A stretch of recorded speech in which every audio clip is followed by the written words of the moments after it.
몇백 년 내지는 뭐 몇천 년, 그렇죠? 다른 기회를 하는 건데 이 1기에는 27년에서 100년이니까 몇 년이니까 70년 정도 되죠. 70. 그렇죠? 70년 정도밖에 되지 않아요. 근데 이때 엄청난 많은 일이 일어나죠. 엄청난 일이 일어납니다. 자, 근데도 70년밖에 안 되는데도 불구하고 그 사이에 이 8.13, 여러분이 우리가 이 기독교회가 탄생한 게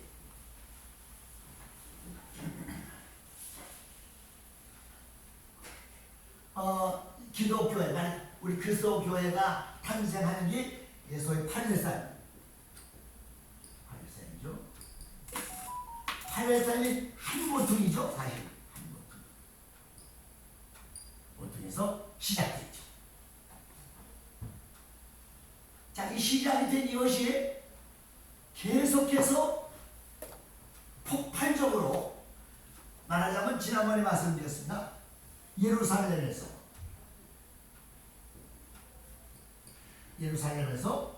그 다음에 두 번째는 수리아 그 다음에는 소아시아 그 다음에 세 번째는 헬라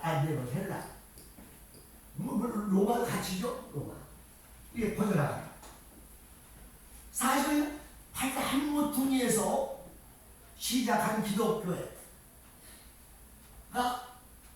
예루살렘을 통해서 수리아, 소아시아 그리고 헬라와 로마로 급속히 퍼져나가는 시기가 언제냐면 바로 27년에서 100년 사이라는 거예요.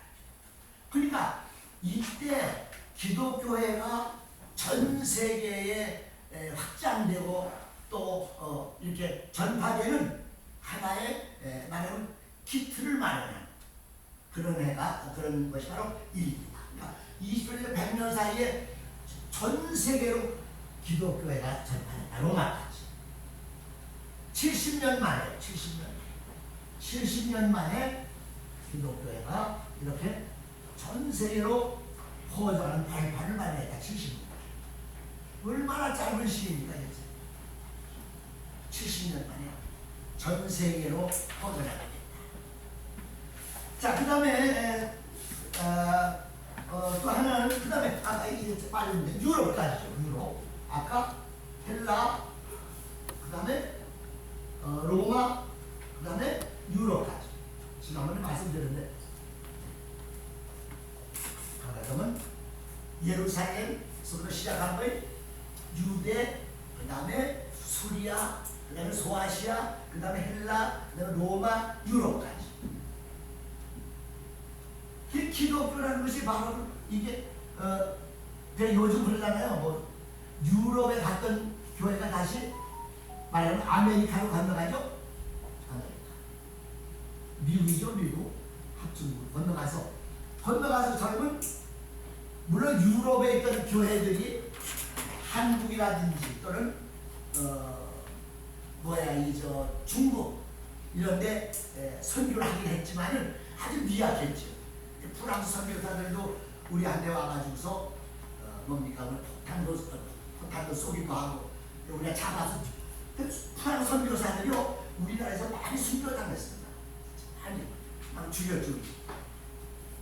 자, 그러니까 이제 유럽에서 아메리카로 건너간 것으로 본격적으로 이제 중국이라든지 그 다음에 또 일본도 뭐 우리보다 먼저 가져갔죠. 그 다음에 이제 한국도 이렇게 해서 계속해서 말하자면 기독교가 이제 이 소위 아시아권으로 돌아가는 거지. 이렇게 교회가 그래서 이제 다시 요즘 그러다가 이렇게 들어온 교회들 다시 요즘은 다시 유럽으로 건너간다. 우리나라도 뭡니까 지난번에 사랑의 교회 있죠. 어딘가 서초동이죠. 그 사랑의 교회 오정현 목사님이 그 이제 부목사들을 이끌고 한 3년 전인가 아마 간증하시더라고요. 3년 전에 유럽에 있는 영국 교회를 갔더니 주일날 아주 기대를 하고, 물론 이제 귀로 많이 들었죠. 이제 갔다 오신 분들은 실제 자기 눈으로 확인한 건 아닌데, 근데 영국 교회를 한 3년 전에 부목사님들 나 데리고서 갔다는데 주일 이제 맡겨로 갔는데 기대를 하고 영국 교회 얼마나 모일까, 많은 이제 성도들이 보면 상당히 은혜스러울까, 그렇게 생각하고서 주일날 참석했다는 거예요. 큰 예배다. 어땠을까요? 텅텅 비는 정도 말할 필요 없지만 그저 노인들 그것도 할머니들 그저 한 10대뿐 많이 앉아있어요. 엄청난 예배다. 그래서 지금 뭡니까, 이 저기 사랑의 교회 같은 교회는 영국에 지금 선교사를 역파송하잖아요. 선교 가서 후원하면서 영국 교회를 가서 일으켜라. 이렇게 지금 사랑의 교회에서 큰일 나고 있어요. 자, 이렇게 어떻게 보면 교회가 한 바퀴 도는 거죠. 한 바퀴 이렇게 돌았어요. 자, 그 다음에 이제 아까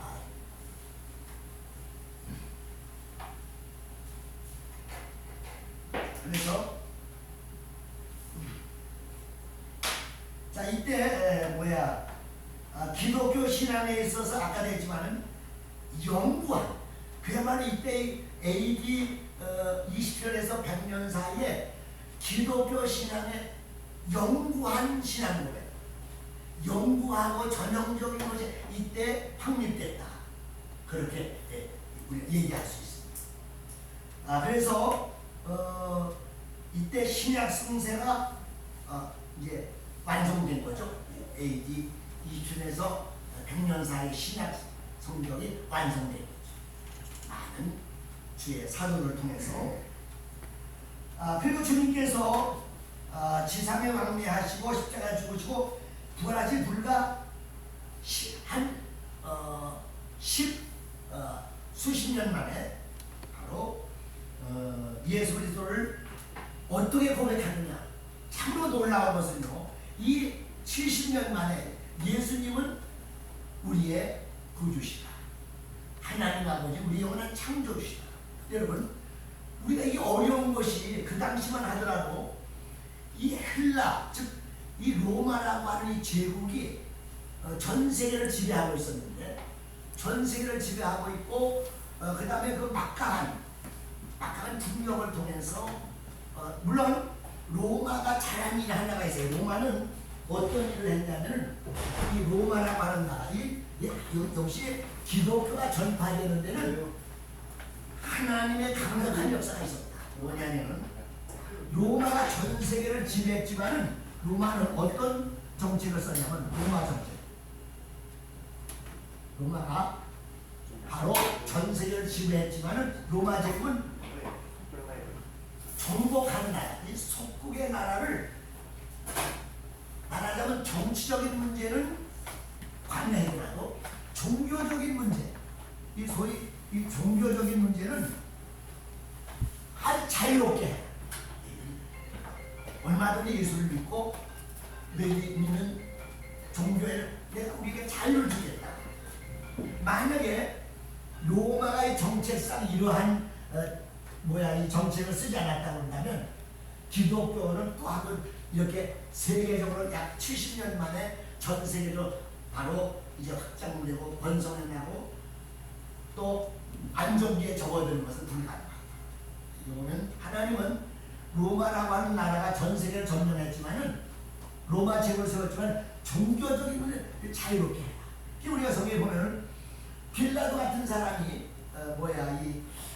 이제 로마 유대의 제사장이나 또 선지자나 이런 사람들이 예수님을 갖다가 말하자면 고발하고 예수님의 이제 그 재판에서 예수 제거하려고 하죠. 근데 빌라도 어떻게 합니까?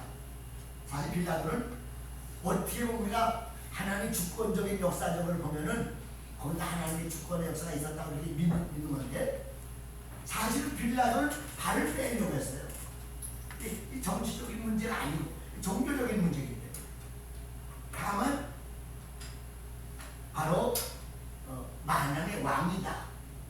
이런 왕이라고 하는 이 왕권의 문제 이런 것도 사실 빌라도가 들어보니까 그렇게 큰 문제가 되지 않았어요.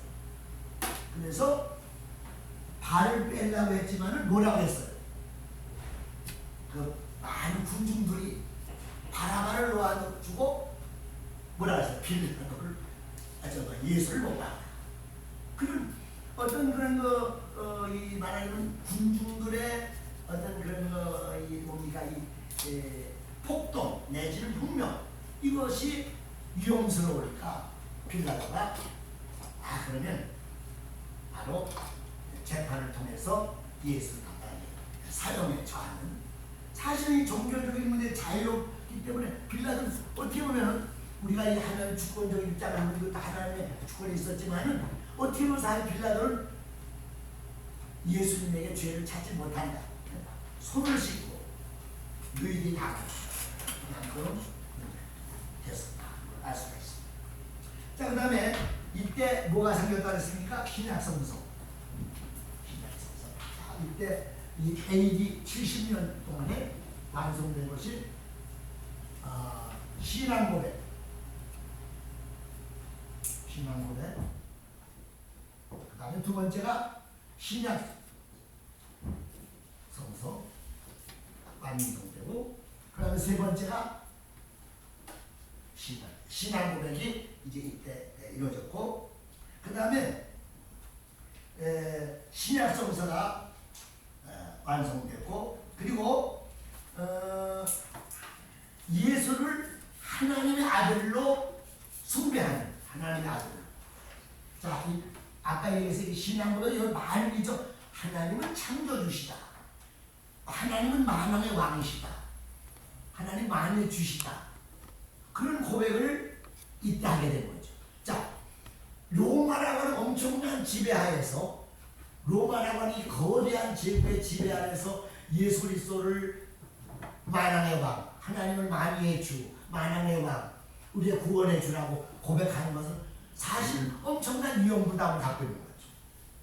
그래서 바로 이 유대인들이 예수님을 갖다가 그 어떤 이 뭡니까 그 제거하려고 하는 그런 그 사유가 이 왕이라고 그런다. 자기가 왕이라고. 바로 이거 뭡니까 이거 화폐를 갖다 놓으면서 그 당시에 이 그 로마 형제가 그려져 있는 동전 갖다 놓고 이게 누구냐 그랬더니 예수님 뭐라고 그랬습니까? 예수님 이것은 하나님의 것은 하나님께 드리고 가이사의 것은 가이사에게 드리라. 그래서 결국은 그 아주 명쾌한 그런 답을 하시고 위기를 예수님께서 거기서 벗어나지 않습니까?